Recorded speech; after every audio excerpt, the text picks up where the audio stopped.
Mama tak sihat Mama dah makan ubat belum? Ya Allah, anak macam tu kalau bercakap sejuk apa mau buat?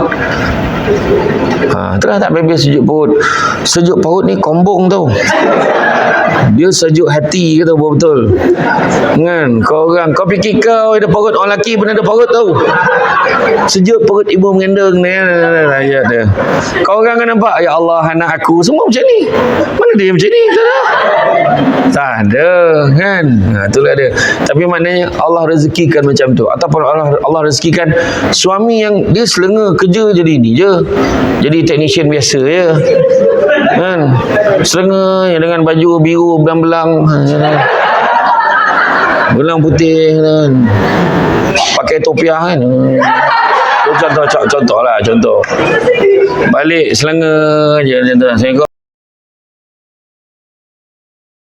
So, tuan-tuan dan puan-puan yang dirahmati Allah sekalian, alhamdulillah pada petang ini dengan limpah dan izinnya Pak, kita bersama-sama berada di dalam majlis ilmu yang mana tajuk yang telah dipilih adalah tentang korbanku, korbanmu jua. Bila sebut tentang tajuk korban bersempena dengan Aidil Adha ni, sebenarnya kita boleh ambil ibrah di sebaliknya. Bila kita ambil korban tu, kadang-kadang kita ambil satu nama je. Kita ambil satu nama tapi kita niatkan untuk ahli keluarga kita. Kita buat satu, kadang kita ambil seekor, kita niat untuk keseluruhan masyarakat. Kadang-kadang Nabi kita dia korban, dia niatkan untuk seluruh umat dia. Jadi makna kata satu kebaikan yang kita buat kadang-kadang untuk kebaikan keseluruhannya. Contoh juga macam kita bekerja ini kan. Kita bekerja hari ini, kadang-kadang kita tak sedar apa juga yang kita lakukan tanpa kita sedari kita sebenarnya membawa nama baik organisasi kita. Kadang apa juga tingkah laku kita, tindak tanduk kita, termasuklah dalam dewan ni kan. Tindak tanduk kita, perangai kita, cara kita berinteraksi, cara kita bercakap kadang menggambarkan siapa kita, macam tu. Jadi nampaklah kan kesopanan dan kesusilaan kan. Nampak yang duduknya dengan tertibnya kan. Nampak kata orang makan sirih berpinang tidak, pinang ada di Kota Melaka. Makan sirih mengenyang tidak, tagah adik budi dengan bahasa. Jadi nampaklah sopannya tu kan. Dengar macam mana yang diberitahu, sampai-sampai tu sebut tempat duduk depan kan. Ini adalah satu budaya lah, budaya yang memang kita gemari, budaya yang kita suka kan. Yang pada yang duduk belakang mungkin dia tak rasa lah apa yang saya cakap ni. Jadi memang macam tu lah kadang-kadang kan. Jadi kadang-kadang boleh cakap macam tu lah kan. Dia bunyi-bunyi macam tu lah. Jadi dan kalau kita tengok dari segi korban tu sendiri, definisi korban pertama, amalan menghampirkan diri kepada Allah SWT dengan cara menyembelih binatang korban pada 10 Zulhijjah dan 3 hari selepasnya kan. Dan kemudian daging-daging itu diagih-agihkan kepada fakir miskin, asnaf dan golongan yang sepatutnya. Dan keduanya ada juga yang katakan korban itu persembahan seperti haiwan dan manusia kepada dewa dalam pemujaan, itu pun disebut sebagai korban. Begitu juga pemberian, kesanggupan melakukan sesuatu kerana kebaktian dan kasih sayang. Kerana kasih sayang dia sanggup menderita kerana erti kasih itu kepadanya. Biarlah aku berkorban kerana dia. Macam itulah. Kemudian begitu juga orang yang menanggung penderitaan akibat sesuatu perbuatan, akhirnya dia yang menjadi korban. Macam tu loh. Macam tu kan. Kemudian manusia kematian kerana nahas disebabkan oleh malapetaka. Yang baru-baru ni isu apa kepala air kan? Satu family kan, dia tanya berapa ramai yang terkorban. So itu pun disebut korban juga. Jadi tuan-tuan dan puan-puan, hari ni cerita korban ni korban dalam kerja. Maksudnya kadang-kadang kalau kita bekerja ni ada benda kita korbankan. Kadang kita cakap lah, ni bukan kerja aku pun, kenapa lah aku kena buat ni kan? Kadang kita fikir macam tu lah. Rupanya ada masanya juga. Ada masa tu roda tu berputar. Kadang-kadang kita pula tak ada, orang lain pula kena buatkan kerja tu untuk kita. So maknanya jangan berkira dalam bekerja. Sebab apa? Kadang-kadang kita kena ingat bila kita duduk dekat dalam dewan ni, duduk macam ni, memerhatikan duduk walaupun dengar ceramah petang ni kan, sebenarnya kita kena sedar dekat luar sana ada orang kulu-kilir sedang mencari kerja. Sebab dia orang tak ada kerja. Nak kerja apa pun tak tahu kan? Macam kita sekarang ni ada kerja, dan petang ni adalah saat kerja yang paling menggembirakan kerana ada ceramah pada petang ini, kerana maksudnya tak payah kerja. Macam tu lah. Jadi tu antaranya lah kan. Kalau tidak memang kena kerja kan. Jadi itu salah satu kan. Jadi mana kata kan. Jadi kalau menyelami hakikat pengorbanan tu, maka melihat kata korban tu dia lebih daripada kata nama. Lebih daripada kata nama. Dia bukan kata nama saja, tetapi merupakan kata kerja Kalau hari raya korban, kata nama. Tapi pengorbanan tu melibatkan kepada pengorbanan kerja, perkara, tenaga yang perlu dikeluarkan. Sebab bukan senang nak melakukan korban. Contoh macam ibadah korban tu sendiri kan. Satu bahagian berapa? Sekarang ni 800 setengah, 900, 1000. Saya pergi Sarawak tu dia 1200 pun ada. Dan satu bahagian punya mahalnya kan. Jadi orang cakap gila tu pun mahal sangat, orang cakap kan. Jadi menuntut kepada pengorbanan dan emosi kan. Menjadi marah dia, mahal sangat lembu sekarang ni, kata. Ya sebenarnya dah lama orang tu tak masuk korban. Harga memang meningkat pada tahun ke tahun kan. Dan biasanya orang yang masuk korban ni tak ada pun nak dapat pengiktirafan dunia ni, tak ada. Siapa yang masuk korban tak ada sebab keuntungan dunia. Mana ada keuntungan dunia korban? Tak ada. Melainkan orang yang jual lembu dia, mungkinlah dapat sikit lah kan. Tahun ni lembu mahal ni, dia kata. Dia mungkin dapat untung dalam berapa ratus untuk setiap seekor kan. Ambil pula upah melapah lagi, contohnya macam tu. Tetapi pada orang yang mengerjakan ibadah korban, kalau kita perasan lah, tengok dekat kampung-kampung dan taman-taman perumahan pada tahun ini kan, jumlah lembu memang meningkat daripada masa ke semasa. Dan yang pelik tu, senarai nama tu nama yang sama je buat setiap tahun. Senarai nama yang sama, keluarga ni, asyik-asyik keluarga ni dia ambil 2 ekor, keluarga ni ambil seekor, mesti ada nama yang berulang. Sebab apa nama tu berulang? Sebab dia dah tahu dah kelazatannya bila buat satu perkara tu berkorban kerana Allah Ta'ala kan, berkorban kerana Allah Ta'ala. Itu sebabnya Allah Ta'ala sebut dalam surah Asy-Syura ayat yang ke-20, barang siapa yang mengejar keberuntungan akhirat, nescaya kami akan tambahkan keberuntungannya itu. Kejar akhirat, dunia pun dapat. Namun barang siapa yang mengejar keberuntungan dunia, nescaya kami akan berikan sebahagian saja pada keuntungan dunia itu, dan takkan ada satu bahagian pun untuknya di akhirat kelak. So mana kita nak? Kejar akhirat, dunia pun dapat. Kejar dunia dapat duit sikit tapi akhirat langsung tak dapat apa. So tu sebab hari ni kita buat ceramah. Yang buat ceramah mudah-mudahan dapat pahala akhirat, mudah-mudahan. Dan kadang-kadang bila kita dengar ceramah ni, kadang bukan semua orang boleh dengar ceramah sampai habis kan. Sebab bila dia dengar tu, kadang dia masa dekat rumah dia ada baring dekat katil pun dia tak boleh tidur. Dia tak boleh. Masalah betul. Ada aircon pun tak boleh. Kadang depan TV, kadang terlelap depan TV kan. Rupa-rupanya dalam ceramah ni tak payah baring. Dia sambil duduk tegak pun dia boleh tidur. Kadang-kadang macam tu kan. Sebab jadi itu biasa. Itu biasa kan. Jadi mana jangan risau, saya adalah seorang penceramah yang sangat memahami kehendak audiens dia. Jadi siapa yang nak tidur, tidurlah kan. Dengan satu syarat, kita minta tolong sangat, tolong jangan berdengkur.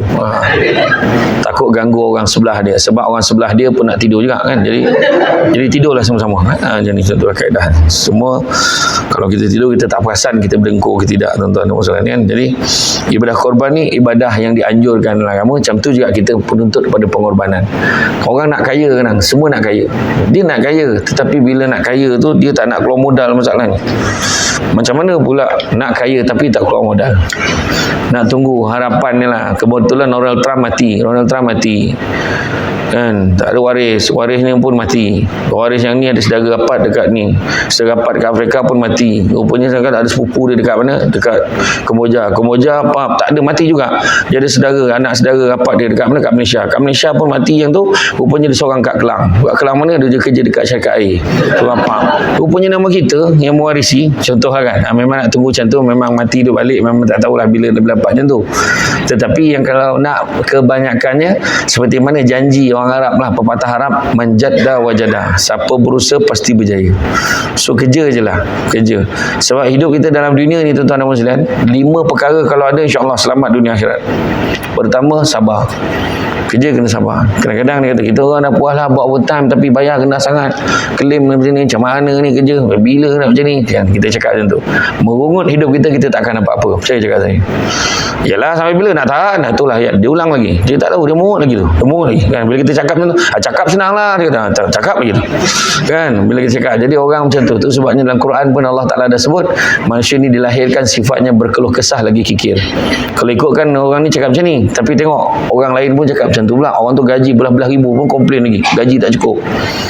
Orang tu kerja dekat kehakiman, gaji sampai 24,000, 40,000 sebulan. Dia kata rendah sangat, tak sesuai dengan zaman sekarang. Pula dah. Bayangkan, si gaji dah lah gaji sampai 48,000 sebulan. Jadi hakim. Dengan hakim mahkamah tertentu lah, saya tak nak sebut lah. Siap dengan orang gaji, siap dengan driver, siap dengan tukang kebun, rumah kediaman rasmi. Orang gaji semua siap, 48,000 sebulan. Tak cukup, tuan-tuan muslimin. Nak tunjukkan sejajar dengan apa yang Nabi sebut. Nabi sebut apa? Nabi sebut anak-anak Adam kalau diberikan 2 lembah emas, nescaya dia akan minta lembah yang ketiga. Jadi kalau kita daripada sikit pun kita rasa tak cukup, sampai bila-bila pun tak cukup.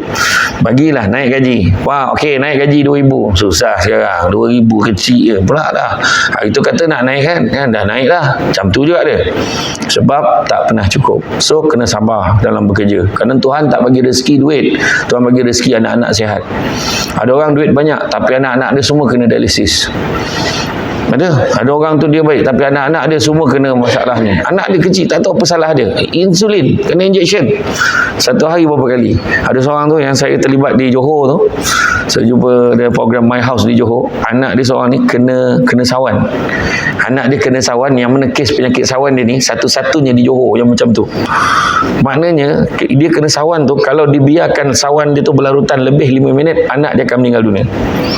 Anak dia kena daripada umur 15 tahun sampailah sekarang umur dia dah 22 tahun, 23 tahun sekarang. Dan masalahnya, cara bila dia kena sawan tu, mak ayah dia kena buat apa? Mak ayah dia kena sepak dia.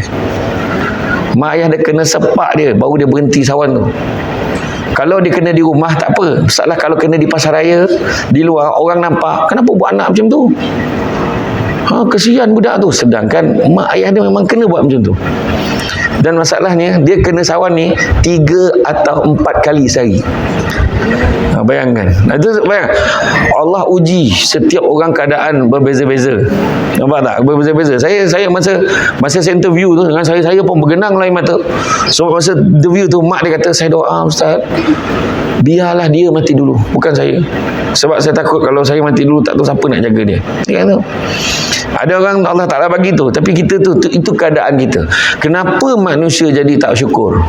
Pertama sabar, kedua syukur. Kenapa tak syukur? Sebab yang pertama sibuk tengok apa yang orang ada sampai terlupa apa yang dia ada. Dia bandinglah syarikat air Selangor dengan syarikat air Negeri Sembilan dengan syarikat air Melaka. Kau tahu tak dekat Melaka dapat apa? Itulah penyakit dia. Kan? Iya weh. Tapi sedangkan yang kat Melaka tu pun dekat Selangor bagus tau. Dia pula pandang sudut pandang yang berbeza. Macam tu lah. Kan orang cakap, kau tengok kalau orang tu aku kalau ada duit macam dia lah, dah lama dah aku buat ni. Sebab dia tak pernah ada duit macam orang tu. Bila time dia ada duit macam orang tu, dia tak buat juga. Sama lah. Saya bukan cakap pasal politik, tak. Saya cakap pasal isu besar. Kan bercakap ramai ni bukan senang. Cakap boleh lah kan. Itu sebab ceritanya. Yang kedua syukur, belajar bersyukur. Kadang Tuhan mungkin tak bagi kita duit banyak, Tuhan bagi kita hidup sederhana je. Balik pun naik motosikal aja, biasa je. Parking bagus apa, parking senang, cilok-cilok sampai. Naik kereta besar tapi stranded. Aduh, lambatnya kan orang naik kereta. So saya kata tadi, kadang kita yang dalam kereta tu, aku ada motor senang betul kata. Orang naik motor pula sedap betul duduk dalam kereta tu, dia kata kan. Sebab kita sibuk tengok apa yang orang ada kan. Best betul dia ada 3 bini. Kau tak tahu orang yang 3 bini tu, kalau aku bini seorang kan senang. Kau tak tahu. Itu sebab kadang-kadang kita ni gemar menilai daripada sudut pandang yang berbeza. Macam kita daging korban itu berebut-rebut bagian korban. Kita pun heran, manusia ni berebut daging korban. Berebut, sedangkan ramai orang yang memerlukan. Tapi ambil bahagian kita sikit tu dah lah. Kadang berebut, sudahnya sampai busuk tak bermakan dalam peti ais. Di Afrika tu, yang korban dekat Afrika tu, nak bagi daging tu pukul 10 pagi ni, malam tadi tengah malam beratur dah. Bayang, belum sembelih lagi dah beratur. Bayangkan tu. Mana beza. Kita sepatutnya belajar tengok orang yang lebih susah daripada kita, bukan lagi senang daripada kita. Dulu kita nak sangat motosikal, aku nak sangat motor tu. Dah ada motor tu kau komplain nak naik kereta pula. Itu cerita tu. kan. Dah kereta tu nak kereta ni pula, kereta tu nak kereta ni pula. Ada kereta baru keluar, gila lawa gila kereta tu. Berapa lama sonok? Bayaran kali pertama dah tak sonok dah. Bayar kali pertama nak transfer dah tak sonok dah. Nak servis yang 1000 pertama tu menyampah tu tak boleh ke kalau tak servis yang 1000 ni? Tu macam tu lah dia tanya kan. Itu keadaan dia, keadaan kita. Saya bawa kereta Azia dulu, kau orang bising. Azia naiknya. Hari ni aku naik kereta besar sikit. Mana Azia? Lah apa masalah kau? Susah betul kan, susah kan. Jadi dulu naik Azia sampai maksimum saya bawa kan, yang last hari tu servis 380,000 km mileage. Budak Pro 2 tu tanya, pergi mana Ustaz? Bukan baru melepas servis ke? Dia kata macam tu lah keadaannya. Okey je, naik kereta ni dah geng-geng penceramah yang lain, kau ada kufur nikmat, ada kereta lain kau tak naik lah bos. Sekarang kereta apa benda penceramah sama lebih kurang kan. Macam tu lah. Tu sebabnya kata kita hidup ni jangan kita fikir sangat apa yang orang cakap. Orang ni cakap macam tu, cakap macam ni, apalah, apa kau naik motor macam ni, orang naik kereta lah baru ada gaya sikit. Tak payah. Kalau naik motor kita bahagia dengan tu, jemput isteri, peluk, intim kan. Saya tunggu tahu abang jemput tempat biasa, okey, hari ni kena peluk abang rapat lagi. Macam tu. Ya, biasanya dia cakap macam tu dengan skandal kan, dengan awet, dengan bini dia tak cakap kan. Tu masalah dia kan. Jemput isteri dia, jemput isteri bawa naik motor. Ya Allah, hujan pula hari ni, tak apa bang, basah ke panas ke, janji kita bersama. Macam tu barulah betul kan. Kita menghargai.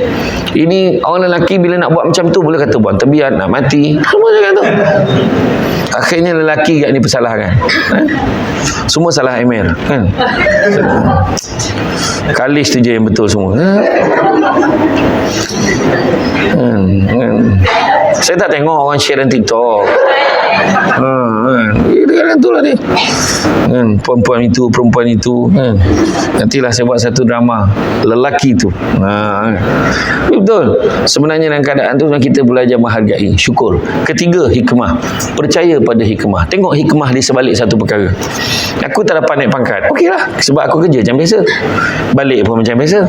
Orang yang naik pangkat kerja banyak. Bayang orang naik pangkat lepas tu bising, kerja banyak sekarang. Kamu mesti bising kenapa?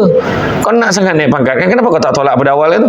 Minta maaf, saya menolak kenaikan pangkat ni, tolong bagi pada orang lain. Saya sudah bahagia dengan kerja saya sekarang, tak dapat dah, gaji nak tinggi.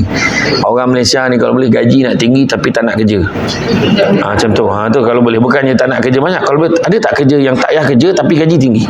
Macam tu lah kalau boleh kan. Macam mana tu naik pangkat lepas tu komplain kerja banyak sekarang, aduh susah, pening kepala nak bos baru ni. Hoi bos ni kan. Macam tu ada jangan contoh kan. Saya agak-agak ni, saya tahulah ya ke tidak, saya agak-agak macam tu. Kerana bila bos ni lain pula kan.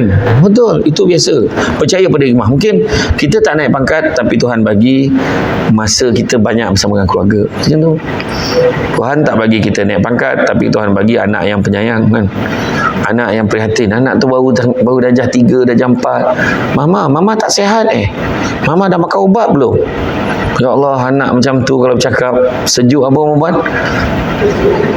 Terus tak bebas sejuk perut. Sejuk perut ni kombong tau. Dia sejuk hati kata betul. Kan? Kau fikir kau ada perut, orang lelaki pun ada perut tau. Sejuk perut ibu mengandung ni ayat dia. Kau orang kan nampak, ya Allah anak aku semua macam ni. Mana dia macam ni? Tak ada kan. Itulah dia. Tapi maknanya Allah rezekikan macam tu. Ataupun Allah rezekikan suami yang dia selenga kerja jadi ni je, jadi technician biasa je kan. Selenga yang dengan baju biru belang-belang, belang putih kan, pakai topiah kan. Contoh balik selenga je macam tu. Assalamualaikum. Tapi dalam selenga-selenga tu, daripada orang yang smart pakai tapi tanggungjawab tak ada. Berapa? Duit belanja pun tak bagi, apa pun tak bagi. Ni sikit buat cara sikit. Nah, duit belanja pula ni. Kesian abang, kerja dah lah penat.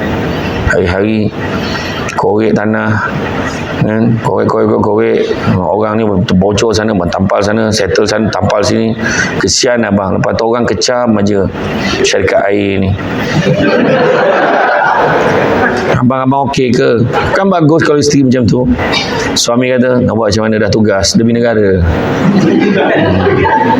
Abang ni kalau tak mikirkan keperluan rakyat, abang tak buat macam ni. Nampaklah kan. Ya, macam tu ayat dia, pakai kerja teruk kat luar. Macam tu lah. Sebab biar buruk gaji kita tak seberapa, tapi berkat rezeki tu. Bagi anak-anak berjaya, bagi isteri baik, bagi suami penyayang, setia pula tu. Kan, bila tanya isteri berapa, isteri seorang dia kata. Tak, yang gerak ni lah pandangnya apa ni, yang gerak ni isteri seorang je. Kan. Yang empat ni parti. Teringin tapi tak terdaya. Macam tu kan. Macam tu kan, macam tu ayat dia. kreatif kan, macam tu lah. Dia gelak-gelak je lah, tapi betul cakap ni, semua percaya pada hikmah. Kadang Tuhan bagi dia kahwin, awal dia kahwin, rezeki kan, cepat dia kahwin, cepat baru kerja dah kahwin, kita tak sempat lagi nak kenal dia. Kita ingat pun nak kenal dia, dah kahwin dia dah kan. Ingat ada can, tak ada can kan. Dah kahwin, ada orang tu pula lambat kahwin. Dia macam jambatan, ada orang jambatan dia pendek cepat kahwin, orang jambatan dia panjang lambat kahwin. Rupanya Allah nak bagi dia jodoh yang terbaik. Ada orang tu jambatan dia pendek dah lah, pendek banyak kali pula tu. Kadang tu rezeki. Kadang ada orang tu pula tak kahwin-kahwin, sebab apa? Allah rezekikan dia untuk jaga mak ayah dia sampai ke akhir hayat. Itu je kan, semua tu baca hikmah senang. Tanam tabu di tepi rumah, cabut ubi sampai ke akar. Kalau hidup membaca hikmah, selaut garam terasa tawar. Dia rasa tenang je, okey je. Dengar-dengar dia naik pangkat, alhamdulillah, eloklah dia naik tu. Nanti besok apa-apa kita minta tolong dia, kita okey je kan. Macam tu lah. Ni marah, macam mana dia boleh naik pangkat weh? Kenapa bukan kita? Engkau dengan aku kerja mana-mana, tapi dia naik. Kau tak fikir ke? Dia memang saudara mara setan macam tu. Dia akan huraikan benda. Dia ajak orang lain kan untuk sesama kan, buat grup kan. Grup penentang ni lah. Sedangkan kita lupa bersyukur dengan apa yang kita ada. Keempat, redha dengan apa yang Allah bagi kat kita. Dan yang kelima adalah ikhlas. Ikhlas ni berbuat sesuatu tanpa mengharapkan apa-apa ganjaran, balasan, wa imma, terima kasih pun tidak diharapkan. Tapi orang Malaysia kurang, dia lain sikit. Aku tolong dia ikhlas, tapi dia terima kasih pun tidak. Tu ayat tu biasa dengar lah. Mana kalau dia cakap macam tu, maknanya tak ikhlas. Dia terima kasih pun tak. Tu sebab orang tua-tua dulu bila tolong, terima kasih, tak ada apalah, kau ni apa benda lah tu, terima kasih. Sampai macam tu sekali mak ayah kita dulu bila tolong orang. Itu sebab ayat tu, itu betul-betul ikhlas. Yang paling mendalam sekali maksudnya adalah membuat sesuatu tidak mengharapkan pengiktirafan manusia, tapi ini harapkan pengiktirafan daripada Allah SWT. Itu je. Allah bagi macam-macam kat kita. Dia bila kita doa minta satu benda, 3 je keadaan. Pertama, Allah bagi sama macam yang kita nak. Kedua, Allah tak bagi sama macam kita nak, tapi Allah bagi lagi baik lagi. Dan yang ketiga, Allah tak bagi waktu kita hidup ni, Allah simpankan untuk kita masa akhirat esok. So kalau dia orang yang beriman, dia akan yakin 3 ni saja. So tak dapat pun dia tak mongot, tak apalah, mungkin Allah simpankan untuk aku ni. Tentu ya. Orang aniaya kita sampai ke sudah. Orang aniaya dia sampai ke sudah, sampai mati dia. Hidup dia susah, asyik kena dengan orang je. Mungkin kita yakin Allah Ta'ala ada simpan yang terbaik untuk di akhirat esok. Itu ya. Sebab akhirat besok Allah bangkitkan kita esok kan. Ringkas cerita lah, cerita pada mahsyar sikit lah. Kononnya lagi ni. Akhirat besok, bila Allah Ta'ala umumkan mahkamah mahsyar dibuka, kita pun berdiri ni. Tengok orang beratur panjang di depan kita ni. Pahal pula dia tuntut ni. Sebab semua nak menuntut daripada kita, tuntut hak. Kita ambil hak orang, kita tipu orang tu, tipu duit orang tu sampai susah hidup orang tu. Kita rampas hak dia. Bila interview pakai kabel, sudahnya orang yang patut dapat tak dapat, kita yang dapat. Beratur contoh lah kan. Tak payahlah tunjuk orang. Dia pun tak minta orang lain yang kabelkan dia. Hanya tu je. Contoh lah kan. Jadi bila beratur panjang macam tu, kemudian orang tu pun tuntut kita ni pahala daripada berat ni, ambil satu lagi pahala, ambil satu lagi pahala, habis pahala. Ingat dah habis pahala bersurai, tak, beratur panjang ni. Ya Allah, kenapa mereka berbaris lagi pada aku ni Allah? Pahala aku dah habis dah ya Allah. Allah Ta'ala beritahu, sebabkan pahala kau dah habis, maka dosa orang tu pula kau ambil. Tu yang kita tak nak. Sebab atas dunia ni tak usahlah. Tak usah. Yang penting kita gembira je dengan apa yang orang ada. Ikhlas saja. Ikhlas saja dengan apa yang kita buat. Rupanya Tuhan tak bagi ni, Tuhan bagi apa? Tuhan bagi anak pandai. Tuhan bagi isteri yang pandai masak, penyayang, yang romantik. Abang suka tengok abang balik. Macam tu kan. Abang kan rasa macam lama sangat hari ni. Saya tengok, tak pukul 5 lagi. Tak pukul 5 ni, jam ni rosak ke? Akhirnya penantan saya berakhir bang, boleh tengok abang. Ya Allah, bahagianya rasa. Dapat tak macam tu? Memang kau tak dapat ni bini macam tu, tak usah lah. Yang ada nak lambat balik pahal. Dia mentang-mentang kerja syarikat air, bercakap pun macam air, pahal lambat balik kenapa? Ada je benda tanya soal siasat panjang betul. Seorang isteri yang baik, dia takkan soal siasat suami dia berpanjang. Dia tahu suami dia penat, bagi dia gap.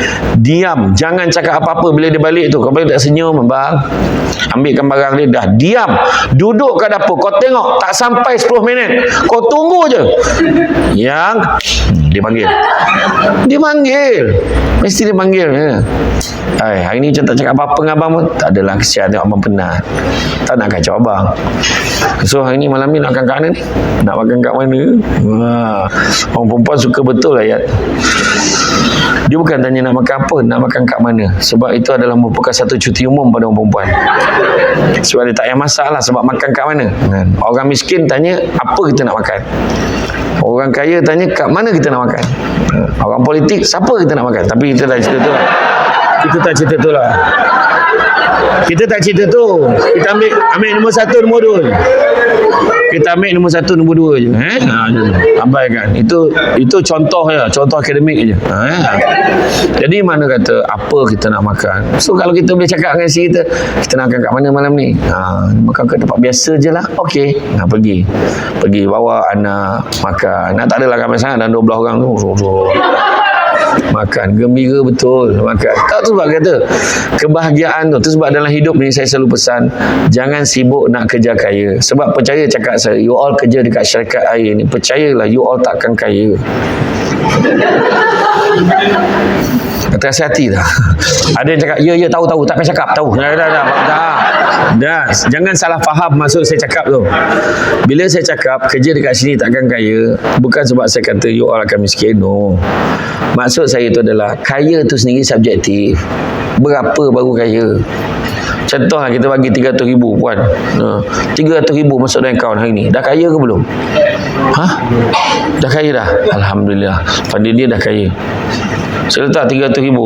Dah kaya belum? Dah ke belum masa ni 300,000? Tak cukup, nampak? Dia bukan tanya. Tak, dengar. Dia bukan cakap dah kaya. Saya tanya dah kaya ke belum? Dia kata tak cukup. Abang. Keadaan dia. 300,000 memang tak cukup. Puan tu yang baju hijau tu cakap, dah kaya ke belum? Belum. Nampak? Wahal dia selang seorang je tu.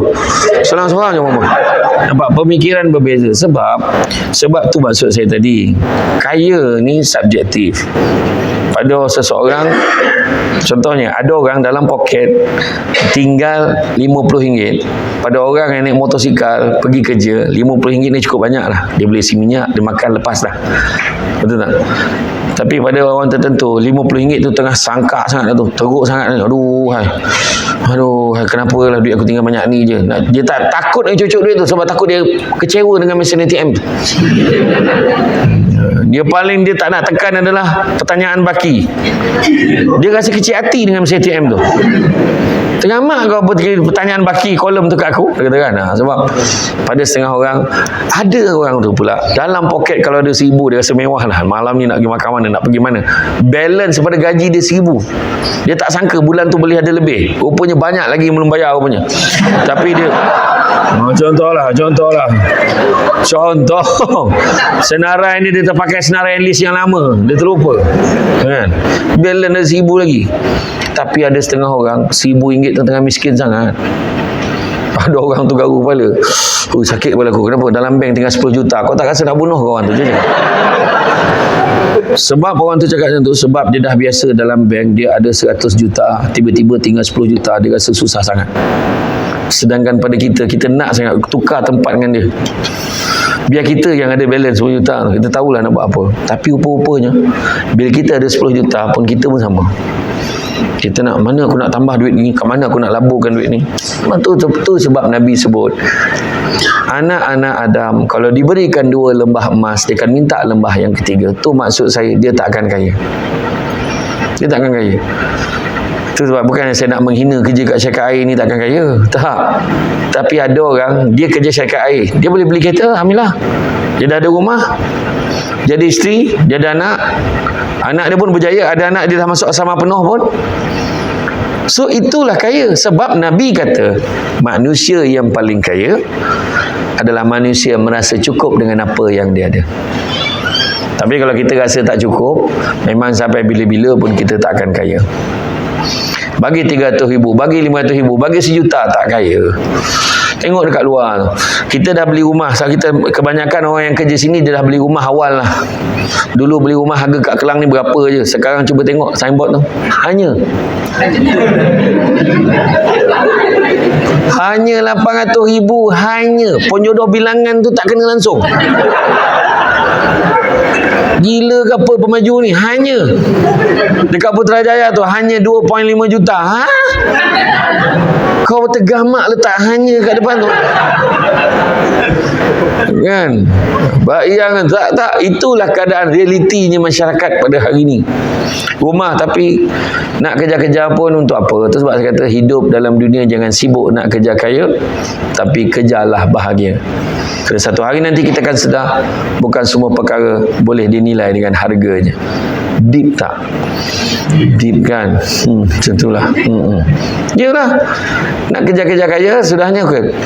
Rumah makin besar, orang makin tak ada, bukan orang makin ramai. Pangkat makin tinggi, kearifan semakin rendah. Maknanya jawatan tinggi, bodoh kan, melantun betul. Kau tengok dia bercakap, dia ni faham ke tak faham apa dia cakap ni? Kan? Hari ni, ya, pendapatan semakin tinggi, ketenteraman jiwa semakin berkurang. Hari ni melancong satu dunia, jiran sebelah rumah pun tak kenal. Pakai jam tangan mahal tapi tak pernah tepat waktu. Ya. Kualiti ilmu semakin tinggi, kualiti emosi semakin teruk. Kualiti emosi, tak boleh kontrol emosi langsung. Nak marah aja. Paling simple je tengok yang budak OKU yang kededera tu. Cuba fikir. OKU kot. OKU dia memang perangai yang macam-macam tu. Yang kau pergi pukul dia buat apa? Maknanya kenapa kau tak boleh kawal emosi kau? Mana apa level kau lagi teruk daripada budak OKU tu. Baby menangis, dia hentaknya dekat taskar tu. Kan teruk? Tu yang budak yang kena bakar, kena bunuh, lepas tu kena bakar tu. Tengok. Kan yang buat tu pula budak sekolah agama. Cuba fikir. Maknanya emosi tak boleh kawal, betul tak? Emosi tak boleh kawal ni. Kualiti emosi semakin teruk. Nak cakap apa? Sabar langsung tak ada. Baru cakap tadi pasal sabar. Pengetahuan semakin bagus tapi kearifan makin kurang. Semakin banyak teman di dunia maya tapi teman sejati makin tak ada. Mana ada teman sejati? Susah sekarang, tak macam dulu. Ada BFF, best friend forever. Mana ada dah sekarang. Dulu kan kawan macam mana? Dulu kan kau selama ni susah, kenapa kau tak cakap dengan aku? Aku ni bukan kawan kau ke? Dulu. Sekarang disusahi, kau jangan dekat sangat. Jangan. Kejap lagi dia mula nak minta dengan kau. Dia minta dengan kau loh. Kau tengoklah, kejap lagi minta. Betul. Teman sejati dah makin tak ada. Kau ni semua dunia lah semua ni. Berapa kau nak pakai? Kau cakap dengan aku. 2,000 bang. 2,000 nak ambil ni 100. Baik. Paling tidak dia ada usaha bagi juga 100. Nampak tak? Ini tak. Tapi ada juga hikmah dia. Baru tahu kan. Bila baru kita tahu, bila kita susah, siapa yang dekat dengan kita, siapa yang jauh dengan kita. Tahu. Air minuman makin banyak jenis, air bersih makin tak ada. Banyak jenis air dah. kan, extra jos, kan, tembici, temikai leci, kopi kai, kopi campur temikai, bantailah kan, kan. Ilmu semakin tinggi, adab makin tak ada. Belajar semakin mudah. Betul tak belajar makin mudah? Online je sekarang. Dia tak payah pergi pun. Belajar ilmu sekarang dia boleh tengok lah. Secara live dia boleh tengok. Belajar semakin mudah, guru semakin tidak dihargai. Teknologi semakin canggih, fitnah dan aib semakin tersebar sekarang. Sebab zaman dah berubah. Zaman dah berubah. Susah dulu tak sama dengan sekarang. Kan? Orang dulu susah RM10 dia boleh beli macam-macam. Sekarang 100 dapat beli berapa barang aja. Sekarang zaman dah berubah. Tapi kita masih ada alternatif. Carilah kedai-kedai, pasar-pasar yang bukan mewah-mewah untuk kita meneruskan kelangsungan hidup kita. Sebab belajar bersyukur. Besar, minta maaf lah, I tak boleh pakai sabun yang ni sebab badan I tak sesuai. Sebab I ni makhluk asing kan, so I kena pakai. Apa masalah? Kan kadang-kadang dia sebenarnya matters of dia kononnya branding, dia belagak dengan brand itu pulang. Hidup kita ni antara B dan D, birth and death. B dan D, birth and death. Antara B dan D tu ada satu huruf lagi, apa dah? C. Kita ada choice. Pilihan hidup kita macam mana kita nak hidup ni. Kan? Samsul Rebab beli baju mahal ke? Ni baju ni ulang bertahun dah ulang ni pakai baju ni. Dan tak ada saya, tak mampu saya. Ni baju sponsor, orang bagi pakai. Nak belagak dengan baju mahal, tak ada. Pergi pasar malam, kadang saya pergi kedai bandel. Saya pergi juga kedai bandel. Atau bahasa baku je kedai bundel. Kedai bundel kan. Pergi. Saya pergi kedai bandel, cari baju yang sesuaikan kita pakai. Okey, sudahlah. Kenapa bermasalah? Kenapa kau pakai baju-baju macam ni? Orang cakap kan. Orang kan tahu susah kita macam mana. Orang kan tahu kita tak makan macam mana. So masalahnya kita berkorban sikit keluar untuk ni, tak ada masalah. Kalau mak ayah kita dulu berkorban untuk kita, kenapa kita tak boleh korban untuk keluarga kita? Itu cerita dia. Okey, pedulikanlah. Orang nak cakap-cakap lah, oh, kau ni, kalau aku jadi kau, quarter sikit motor ni, kau buat ni, magat kau buat macam ni. Asal bila kau tahu, bila kau press je enjin kau, berterabur duit keluar ke apa? Tak ada kan? Tak ada. So tak payahlah. Kalau tak ada faedah, baik tak payah. Kan? Macam tu lah. Saya dulu pernah naik motor daripada Seremban nak balik Shah Alam, saya bawa motor buruk saya tu. Arwah abah saya punya motor lah. Motor Honda Accord, bukan Accord Accord. Motor Honda Cup C70, nombor plate NU502. Kelajuan maksimum 40 km sejam. Kau tahu dia punya azab yang dekat highway tu, orang potong. Oh, ya Allah, sabar. Bayangkan pukul 4 gerak, pukul 9 malam sampai Shah Alam. Masa tu bawa kan. Aku rasa macam pergi Ipoh. Slow sampai dekat hentian bengkel, bukan luruskan pinggang dah tak ada. Masa saya start motor tu, nak bawa motor ingat tak, senang kan nak pergi kelas kan, tak daripada tunggu bas mini tu, tunggu bas 222 tu susah lah, tak apalah. Naik motor lah senang kan. Masa saya nak bawa motor, saya tengah start motor tu, arwah abah saya masa tu, arwah abah ada lagi, dia sambil sana tu, dia tanya, kau betul tak bawa motor ni? Betul mah? Yalah, nanti sampai Shah Alam. Kenapa mah? Kau tengok exhaust dia ada lagi tak? Arwah abah saya punya psycho lah macam fikir tu. Kita punya, dia bukan bagi semangat tau, dia meruntuhkan semangat kita lagi. Arwah abah saya memang kuat gurau tu keadaan dia. Sampai sana kau tengok tau, exhaust ada lagi. Abah, yelah gurau je, yelah elok. Betul. Dulu motosikal isi RM2 kan, RM2, RM3. Dah penuh tau, full tank. Sekarang alhamdulillah tak payah isi, dia ada je. Betul tak? Betul. Dah berapa kerajaan bertukar ni? Seronok betul gitu sekarang.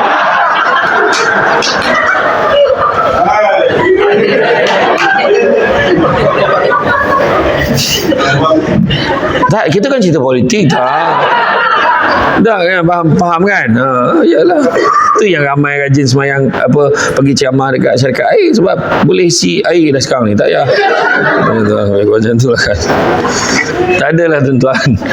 Tak, itulah realiti dia sekarang ni. Dunia hari ni macam tu lah kan. Berjanji satu hal, melaksanakan satu hal. Hidup kita ni macam tu kan. Kalau lembu pegang pada tali, manusia nak pegang apa lagi?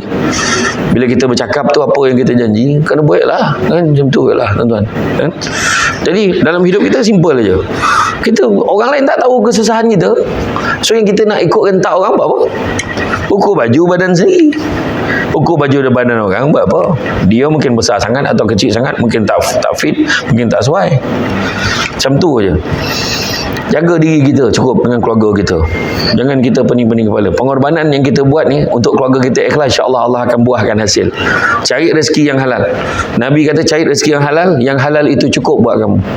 Kerja betul-betul. Minta isteri, jangan lupa doa. Hari-hari kita lepas sembahyang, jangan lupa sedekah Fatihah untuk ahli keluarga kita. Untuk isteri kita, untuk anak-anak walaupun dia masih hidup, sedekahkan. Untuk mak kita walaupun masih hidup dan juga mereka dah pergi, doakan. Mudah-mudahan ada keberkatan. Baik, bagi keafiatan pada semua. Lepas tu kalau boleh dapat duit tu, kalau dapat gaji tu, kau tak dapat banyak sikit, kongsilah. Sedekah. Ingat tu, orang perempuan pun sama, fikir. Jangan kita tamak sangat, kongsi tak apa. Ingat tu. Kita ni hidup kita ni memang macam tu. Nampak dia. Orang dah cakap dah, belajar sangka baik kan. Dah.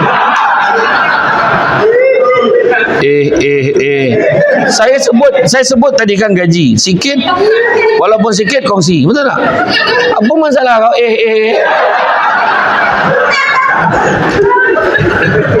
Aduh. Betul. Sebenarnya sikit, kalau buat sikit, buat cara sikit. Kita mampu sedekah 3 sen. 3 sen lah. Mampu sedekah 5 sen. 5 sen. Mampu sedekah RM1. Itu terlelap lah kan. Ingat RM1, punya RM1 yang tinggal dalam wallet. Termasuklah 100 tadi. Jaga terus. Pergi jumpa balik pihak masjid. Minta tolong. Tadi tersilap sedekah, mam. Minta keluarkan balik 100 tadi tu yang ada tanda-tanda. Yang kira-kira tu memang saya punya tu. Minta balik tu kan. Itu antaranya lah. Dan begitu juga kita ni dalam bekerja, pengorbanan kita ni adalah tinggalkan benda-benda yang tak baik. Tinggalkan benda-benda yang tak baik. Kita kena korbankan perangai-perangai yang tak baik dalam diri kita. So, bawa masuk benda-benda baik. Pertama, jujur. Jujur, jangan menipu. Kedua, jaga amanah. Jangan kita tipu klaim kan? Benda tak buat pun klaim. Ingat, klaim ni bukannya menambah pendapatan, dia cuma cover sebahagian daripada perbelanjaan yang kita dah keluarkan sebenarnya. Itu maksud klaim kan. Kita keluar macam kita pakai motosikal, katalah boleh klaim mileage kan, boleh klaim pun hanya berapa persen aja, 1/3 aja kadang. Lepas tu macam tu juga, kita kena pergi khusus kat luar. Hotel tidak disediakan, tapi ikut kelayakan kita, kita boleh duduk hotel yang harga berapa? RM50 ikut kelayakan kita. RM50 hotel apa? Oh yo. Kan, boleh lah kan. Tapi itu pun lebih, RM70, RM80 kena bayar. Tak apalah, lagi RM30 pakai duit kita sendiri. Klaim sakat RM50 je, tak apalah. Melainkan dengan kebenaran ketua jabatan, diluluskan dapat juga RM70 tu. Saya mana ikut peraturan sudah. Jangan kita tipu-tipu. Buat apa nak tipu? Itu antaranya. Sebab menipu ni menyebabkan kita mencuri yang bukan hak kita. Amanah ni adalah kita mengambil hak kita. Yang kedua, tidak mengurangkan hak lain. Memastikan orang lain mendapatkan haknya. Itu amanah. Tapi kalau ambil yang bukan hak kita, habislah. Bercampur baur kan pendapatan kita dengan perkara-perkara yang tidak halal. Jadi mana keberkatannya? Barakahnya tidak ada. Lepas tu bagi pula makan anak isteri. Tu ada masalah tu. Tu yang ada masalah rumah tangga, pergolakan rumah tangga, anak-anak mencabar kesabaran. Kan, mak ayah duduk pandai, anak amal lantun-lantun bangang bayangkan tu. Apa hal lah macam tu kan, kena cek balik apa sebab dia. Hari tu kan, hari ni pasangan bercerai, satu pasangan bercerai setiap 13 minit. Kata apa, setakat kita ceramah ni dah 3 orang dah bercerai. Bayang kan. Gila betul. Ramai tu cerai sekarang. Yang paling dulu rekodnya 24 jam di Terengganu, satu kes berlaku. Hari ni nikah, esok tu cerai. Yang terbaru nikah viral baru ni dalam majlis yang sama. Dia punya mas kahwin RM22,222.22. Lepas tu tengah-tengah tu dia baru nak baca lafaz taklid pelik tu. Tiba-tiba keluarga perempuan ni mengkak-mengkak dekat belakang tu. Oh, hantaran tak cukup 1,000. Hantaran tak cukup 1,000. Dia ceraikan bini dekat talak 3 depan kadi, depan semua orang. Bayangkan. Itulah perangai manusia ni, tak tahu, pelik-pelik. Yang keluarga perempuan tu pun satu. Kau dah tak cukup tanah ke nak sebut? Tak boleh ke tunggu habis majlis kau nak sebut? Agaknya malu keluarga lelaki tu. Agak macam tu agaknya lah. Yang lelaki tu pun satu. Kau tak boleh sabar ke? Kan? Kesian perempuan tu. Tak tahulah apa masalah rentetan daripada tu, tak tahulah apa kan. Tapi itu sebabnya kita kadang tengok keadaan hidup kita ni, kita kena amanah. Ketiga, ukhuwah, jaga hubungan satu dengan yang lain. Jangan saling jatuh-menjatuhkan. Macam saya kata tadi kan, gambaran akhlak perilaku kita ni menggambarkan keseluruhan organisasi kita. Kita nak jatuh-menjatuhkan buat apa? Yang jatuh nanti organisasi kita gak yang jatuh. Buat apa? Syarikat air, staf syarikat air memang macam tu kot. Syarikat air tu, tak itulah yang tu, yang tu.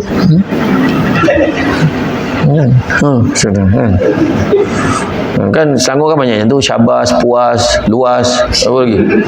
Kan Syabas kan, Puas kan, Luas kan, macam tu kan. Contohlah kan, agaknya lah kan. Tapi orang nak buruk-burukkan kita macam-macam lah. Dia cari cerita-cerita tak betul. Macam baru-baru ni ada orang pergi makan dekat restoran. Makan dekat restoran, lepas tu heboh dekat orang sebab terjumpa satu lalat. Jumpa satu lalat. Masalah lalat tu tak tunjuk pun yang lalatnya. Dia tak tunjuk pun. Dia cakap dengan orang ada lalat dekat dalam makanan dia. Dia kata ada lalat dalam makanan. Dia viral kan. Dia minta orang minta maaf. Fine lah. Ketua tokek tu cakap apa? Saya minta maaf lah. Biasalah kadang tengah masak. Mana dia tahu tengah pandang lalat tu, time tu pula dia nak landing. Mana tahu? Tapi tuan punya kedai tak tengok pun lalat tu, dan tanpa fikir panjang terus je, okeylah saya minta maaf lah, saya minta maaf. Tak, saya nak sekarang bapaknya tu kata, saya nak semua pekerja ni semua keluar minta maaf dengan saya. Gila ke tak gila? Gila lah orang macam tu. Apa masalah kau? Okey dah minta maaf, kau nak apa lagi? Kalau lah contoh ada tu warga Singapura tu menghina rakyat Malaysia, cukuplah dia seorang. Kau nak suruh dengan presiden-presiden dia semua minta maaf, apa hal?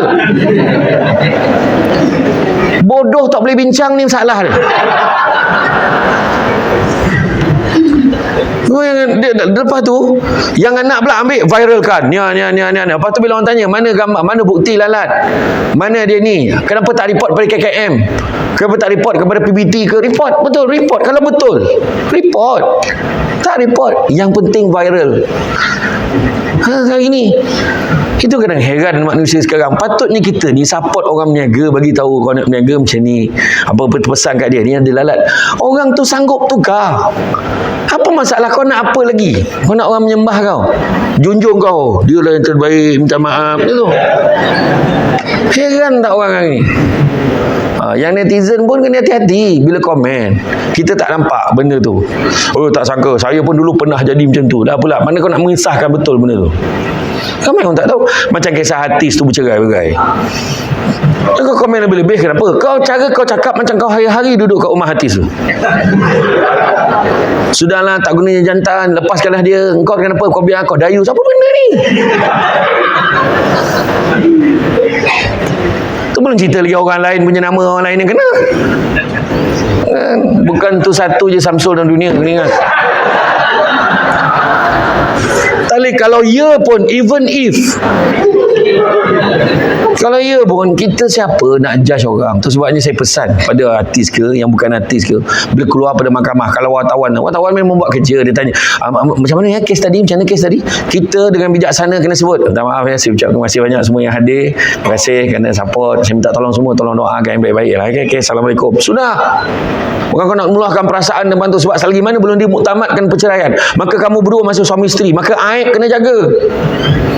Tu yang kena faham. Apa hal? Betul tak? Itu pesan tu semua orang. Tu belum cerita lagi tu. Ada orang, pesan tak? Keluar daripada mahkamah, konon nak tunjuk dua-dua tu masih baik, berjoget-joget berdua dekat luar mahkamah lepas bercerai. Tengoklah. Apa hukum kalau orang perempuan minta cerai? Kalau tak ada masalah, benda boleh baik, kenapa kau nak cerai? Kalau nak bercerai hanya sebab-sebab mana yang tersenarai di belakang sijil nikah tu. Kan? Tak balik-balik rumah beberapa bulan berturut-turut, tak memberi nafkah zahir batin, mendatangkan kecederaan, kan? Ada dalam tu. So kalau tak ada tu, saja-saja minta cerai, I rasa I tak boleh dah hidup dengan you, boleh tak kita berpisah? Kalau saja-saja minta cerai disebabkan oleh sebab yang tidak syar'i, hukumnya biduni ba'sin, tidak boleh sama sekali, diharamkan wanita tersebut masuk bau syurga, bukan masuk, diharamkan isteri tersebut bau syurga. Bayangkan tu, bau pun tak boleh. Nak bau tu 500 tahun perjalanan. Tapi kalau laki kau dah pijak muka kau sampai lepek, kau tunggu apa lagi? Kan, itu ada tu dah kena pijak, dah berdarah tu, tak apalah, salah saya kot. Itu tak boleh kata apalah, dia sayang kan suami dia. Tak apalah, kerana suami ni pun jenis yang memang pada dulu keluarga dia memang keluarga wrestling. Nak buat macam mana kan? Jadi jaga hubungan. Pertama, jangan tamak. Kongsi tak apa, maksud share, sedekah dan sebagainya. Yang kedua, jangan sombong. Jangan belagak. Kita nak sombong dengan apa? Sombong dengan kedudukan sampai masa pencen. Pangkat dia tinggi weh, kau tak tahu nombor. Pangkat dia tinggi betul. Tiba-tiba kat masjid sana kat tiang tu, pasal pencen. Macam apa?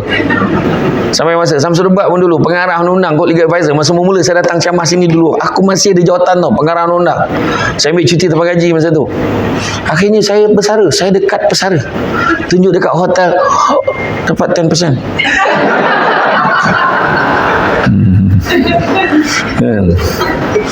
Tunjuk dekat Oyo kan ni, Sudah pun ramah.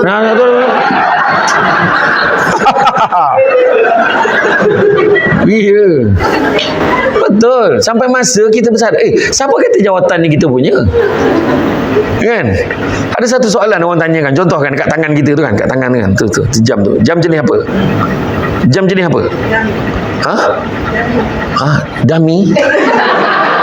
Jam jenis apa? Garmin. Okey, saya nak tanya, jam Garmin tu siapa punya? Tengok dia cakap saya punya. Soalan seterusnya, tangan tu siapa punya? Nampak tak? Contoh lah kan. Saya dulu pun jawab macam tu. Jam ni saya punya lah. Tangan tu siapa punya? Allah Ta'ala punya. Dah kita pun bukan kita punya, macam mana kita boleh mengaku ni kita punya? Kalau betul kita punya, nanti nak kebumikan dia, barang-barang dia masukkan sekali. Betul tak? Betul tak kan? Kan? Buka semua tu, buka gelang atas buka. Dah bukan kita punya kan? Buka. tak ada cerita. Prinsipnya lah kalau kita fikir balik, betul lah. Kalau betul kita punya, mati tak bawa pun. Itu sebabnya Iskandar Zulkarnain kata, kalau aku mati besok, usung jenazah aku nanti pastikan tabib handal-handal usung jenazah aku pertama. Kedua, pastikan harta kekayaan aku tabur sepanjang perjalanan pergi ke kubur. Yang ketiga, pastikan tangan aku terkulai biar semua orang nampak. Orang tanya kenapa? Pertama, tabib ni doktor lah, yang hebat-hebat, nak tunjukkan macam hebat pun dia orang takkan boleh halang kematian pada berlaku. Pertama. Kedua, kau tabur harta kekayaan orang berebut ambil, kau tak boleh buat apa pun, sebab harta kau boleh bawa masuk dalam kubur. Dan ketiga, tangan kau terkulai tu biar orang nampak. Macam mana kau lahir dulu tangan kosong, kau mati pun tangan kosong. Ada orang lahir bawa keran tanah. Allah baby, siap keran tanah ya, keran tanah. Kunci kereta pun ada. Tak ada. Macam mana lahir dulu tangan kosong, mati pun tangan kosong. Tangan dah terkulai layu di Tasik Madu Fauzah Latif. Tak boleh buat apa. Mati dah, masa dah time, kata budak Kelang. Masa dah time. Habis dah kan. Itu sebab kata, jangan kita sombong. Nak sombong dengan apa? Penyanyi tu punya hebat nyanyi kan. Dulu satu ketika dulu dia hebat nyanyi, masuk Gegar Vaganza, minta nyawa nyanyi lagu sendiri. Time chorus tak boleh tarik dah. Kalau dia paksa juga tarik macam dulu, dengan dia ke langit. Bayang tu. Pelakon tu dulu watak hero, jadi tukang kebun sekarang. Dia jadi heroin dulu. Dulu heroin idaman Malaya, seksi gila, dah jadi orang gaji. Zaman berubah, betul tak? Datuk Rosyamno tu hero idaman Malaya, berlakon jadi bapak dah. Datuk Rosyam marah tu aku, kau syek cuma nama aku dia. Contoh yang paling mudah sampai masa. Betul tak? Nak sombong dengan apa? Sombong kedudukan. Seorang tuan, saya ingat saya nak berhentilah, saya bagi notis sebulan. Notis sebulan kan? Yang kontrak sebulan lah kan? Yang dah tetap ke 3 bulan lah. Okay, notis sebulan gaji. Notis sebulan naik dah iklan. Kau tengok yang minta berapa ramai? Yang minta jawatan tu walaupun kelulusan minimum ni SPM je. Yang minta berapa ramai orang nak kerja. Yang minta pula ada degree, ada master. Yang minta tu. Sebab orang nak kerja sangat susah. Sebab hargailah. Kan? Jangan kita sombong. Dan yang ketiga, jangan dengki. Dengki bahasa Melayu, bahasa Arabnya hasad. Yang teruk di Malaysia ni, dua-dua pakai.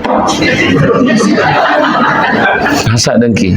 Dengki ni sama artinya mempersoalkan apa yang Tuhan dah tentukan untuk orang lain. So jangan dengki. Seterusnya adalah percaya pada hikmah dah cerita tadi. Kemudian bertanggungjawab dengan kerja kita. Settlekan betul-betul.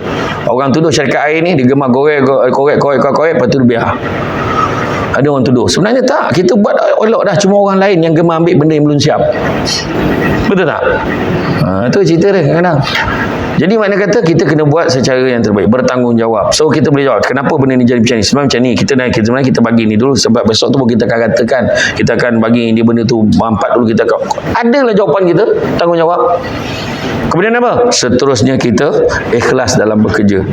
Jadi dalam bekerja kena cepat. Kalau lambat kita akan ketinggalan. Sekarang zaman teknologi. Ambil gambar, kita siapkan sebagai bukti, proof kita dah buat kerja. Besok kalau orang tuduh apa-apa, kita dah ready dah. Teknologi zaman sekarang semua dah ada. Bak kata mendiang menteri dulu kan, dia kata hari ni post semalam sampai. Gila betul. Hari ni post semalam sampai. Macam mana buat tu? Nak berhenti postman tu. Gila betul. Hari ni post. Tahu dah post tadi? Tahu dah sampai dah semalam. Oh gila, macam mana kau buat tu? Rupanya hari ni post 1 malam sampai. 1 malam dan semalam seerti. Penggunaan tak sesuai. Cepat. Kedua, hadir pada peluang-peluang yang baik. Kemudian yang ketiganya, apa yang kita kena buat adalah kita kena amalkan. Kadang dapat ilmu, dengar ceramah macam ni, tapi kita cuba terapkan sebanyak mungkin yang kita boleh amalkan dalam hidup kita. Dah cukup-cukup dah kita nak mengungut dalam hidup kita. Aku happy dengan kerja aku kat sini. Aku happy dengan suasana kerja aku sini. Aku happy datang ceramah kat sini walaupun tingkat 3 kan? Tak ada lift, tak ada apa. Happy. Dan aku tak tahu kenapa syarikat air ni memang tak ada lift. Aku tak tahu kenapa. Aku pergi Kajang pun macam tu. Aku pergi Kelang pun macam tu kan. Jadi kita belajar happy. Dia bangunan yang tertinggi sekali kan. Jadi maknanya sekarang ni mana kata kita bersangka baik dan amalkan. So okay, happy sebab turun nanti laju kan. Macam tu. Jadi dan kemungkinan besar kita dapat di atasnya apa? 1 kalori yang dapat kita bakar. Contoh kan, bila sebab tengok tadi walaupun dengan tahap naik tingkat 3 nampak yang lebar tu makin lebar nampak kan daripada dulu kan. Mungkin tidak ada keazaman yang lain kan. Kemudian mantapkan keupayaan kita. Mana yang kita lemah kita improve kan. Mana yang kita tak pandai kita bagi pandai. Mana kita tak faham kita fahamkan. Tanya, malu bertanya sesat barat, bukan sesat jalan. Ada ways, ada map, tak masalah. Tapi maknanya yang penting kita tidak salah hala tuju. Kemudian profesional, jangan campur aduk peribadi dengan kerja betul-betul. Tanda kat rumah layan family betul-betul, itu profesional. Ini dekat sampai ke rumah pun buat kerja lagi. Balik rumah jangan bawa pangkat kita ke rumah. Assalamualaikum, salam. Ya dah buat appointment belum kan, diam tepi. Gila betul dengan anak aku sebuah appointment apa hal. Jangan macam tu. Tapi sebenarnya profesional ni adalah kita bertindak ikut kapasiti kita. Dekat sini kerja kita sebagai apa? Jawatan kita. Kita akan buat betul. Balik rumah kita sebagai ayah. Jadi ayah betul. Jadi isteri betul. Suami balik, Assalamualaikum, abang. Ya Allah bang, tengok abang happynya. Jadi isteri betul-betul. Yang suami pula cakap, abang ni tak tahulah. Hidup bang sehari tak nampak isteri abang ni tak sama. Abang, malulah anak dengar kan. Biarlah anak dengar. You kan isteri I. Macam tu. Namanya ayu-ayu je. Kan, contohlah. Tapi jaga tolong jaga ihtilat. Maknanya tu suami isteri tak apa, tapi kadang-kadang yang bukan suami isteri tolong jaga. Tu sebab dah ada peraturan kan, tak boleh hantar mesej honey, yang, dia, love, be, jangan. Sebab banyak yang saya jumpa kes-kes orang kadang hantar mesej, oh suami you tak ada hari ni, bolehlah kita tidur sama malam ni. Walaupun dia niat bergurau, sebenarnya tu tak boleh. Sebab bayangkan kalau suami terjumpa mesej kawan isteri hantar mesej macam tu, apa rasa? Tak ada siapa boleh terima tau. Dan dalam 50 kes yang saya jumpa, saya bincang dengan kaunselor-kaunselor yang di Negeri Sembilan, di Melaka, dia cerita dalam 50 pasangan 40 lebih bercerai. Satu je yang apa, satu dua je yang boleh survive. Sebab tu sebab orang perempuan kena jaga. Orang perempuan jangan diam, walaupun dia pangkat lagi tinggi daripada kita. Akan hantar mesej, hantar gambar video yang lucah, ada gambar yang telanjang lah, apa semua kan. Tolonglah orang perempuan jaga benda ni. Maksudnya bila orang lelaki hantar, you all kena respon. Respon tu apa? Minta maaf, boleh tak jangan hantar lagi gambar macam ni. Kena jawab macam tu. Jangan biar macam tu je. Sebab kalau encik hantar gambar macam ni, seolah-olah cik tak hormat pada suami saya, tak hormat pada ayah mak saya dan keluarga saya. Kan tu? Itu hak kita. Sebab banyak orang terlampau biar-biar, yang orang ni pula seronok lagi hantar. Dan lelaki hantar, hati-hati. Kita nak bergurau ada batas dia. Tu kata ikhtilat tu. Ikhtilat tolong jaga. Kan? Jom lama geram tengok badan you ni. Rasa nak peluk. Jangan tulis macam tu. Jangan. Itu bukan cara dia. Jangan. Dalam Islam memang cukup jaga benda tu. Benda tu boleh menggoncangkan rumah tangga sebenarnya. Lepas tu suami baca pula, isteri tak balas apa-apa. Sebab isteri pula tak nak balas sebab apa? Fikirkan tak nak nanti ada konflik dengan dia. Sebab dia pangkat tinggi. Percaya rezeki Allah ni ada di mana-mana. Bila kita diam, makna kita seolah-olah tanpa sedar kita setuju. So kena balas, jangan biarkan. Suami pula baca, wah kau ni okey, kau diam ni, kau seronok sangat lah ni. Tak ada bang, tak ada. Explain, susah. Tolong jaga. Tolong hati-hati. Itu saya kena sentuh juga tu. Kemudian sebab profesional tadi termasuk tu ikhtilat tu, tolong jaga. Boleh tak minta tolong ni? Yang tolong yang. Kononnya kan. Dia niat dia cakap biasa, tetapi kita berani cakap macam tu sebab apa? Sebab suami dia tak ada. Cuba kalau suami dia ada. Cuba ni buat yang tu. Cubalah buat. Tak ada kan? So jangan. Gunakan bahasa-bahasa yang baik, bahasa-bahasa profesional. Boleh tak tolong-tolong ni apa? Cakap betul-betul. Kemudian yang penting juga kita kena organize, susun atur strategi kerja kita. Dan yang last sekali, jangan lupa kita susun dari segi niat kita, perbetulkan setting kita. Bila bekerja ni, niat kita kerja kerana Allah Ta'ala. So bila kerana Allah, kita tak kisah buat kerja lebih sikit tak apa, sebab lillahi ta'ala. Korban masa sikit lah sebab kena buat kerja untuk orang, sebab dia tak datang hari ni, kita pula kena cover kerja dia. Tak apalah, mungkin satu hari nanti kita pula perlu kawan lain cover kita, akan ada orang cover kita. Tentulah tak semestinya orang yang sama. Engkau dulu tak datang, aku cover engkau. Kenapa bila aku tak ada, kau tak boleh cover kerja aku? Tak bukan macam tu. Dia konsep dia mungkin ada orang lain, mungkin ada orang lain. So ikhlaskan hati kita. Sebab yang kita nak kejar bukannya kekayaan, yang kita nak kejar adalah keberkatan. Tanda-tanda rezeki berkat, pertama, sikit rasa cukup, banyak boleh kongsi.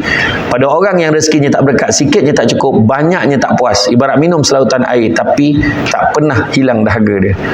Kedua, rumah tangga rasa bahagia, happy je rumah tangga. Ada masalah, mana ada rumah tangga tak ada masalah? Mesti ada masalah, tapi boleh diselesaikan dengan baik. Ketiga, anak-anak berjaya dalam bidang dia masing-masing. Anak-anak dapat nombor 1 dalam kelas, happy. Anak dapat nombor 1 dalam subjek, happy. Anak-anak dapat nombor 3 dalam kelas, happy. Anak-anak mungkin tak dapat nombor 1, tak dapat nombor 10, nombor 20, tapi akhlak dia baik, kita happy. Yang keempat, suasana tempat kerja, suasana dekat masyarakat, dengan jiran kita senang dengan orang senang dengan kita. Itu juga tanda keberkatan rezeki. Kelima, kita mudah melaksanakan perintah Tuhan, mudah nak solat, mudah nak mengaji, mudah nak puasa, mudah nak tolong orang, mudah nak sedekah, mudah nak buat benda baik. Maka itu juga tanda keberkatan rezeki. Apabila rumah kita seringkali dizarahi tetamu, ada je tetamu datang rumah, itu juga tanda keberkatan rezeki. Itu tak termasuk yang tin shopping, itu tak kira. Itu kau yang order. Ya Allah, berkat bang, berkat lagi bang, dia datang lagi bang. Itu kau yang order, kau kena beza. Dan yang ketujuh adalah apabila doa kita mudah dimakbulkan oleh Allah SWT, maka itu juga tanda keberkatan rezeki. Jadi tuan-tuan muslim, kita tanyalah balik diri kita, ada ke tak keberkatan rezeki kita? Kalau ada, alhamdulillah, maka teruskan. Kalau belum ada, usahalah sampai dia jadi ada. InsyaAllah saya doakan. Apa-apa pun macam saya sebut tadi, kekayaan yang paling besar adalah kekayaan yang sebenar adalah apabila seseorang itu merasa cukup dengan apa yang dia ada.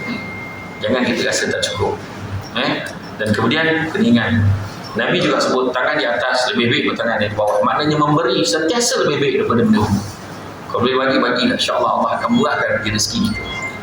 Jadi macam saya kata tadi, saudara yang korban mungkin tak tahu yang sama, sebab dia dah rasa dah kurniaan yang Allah bagi kat dia lagi lepas dia masuk korban. Okey? Jadi berkorbanlah tuan-tuan dan saudara.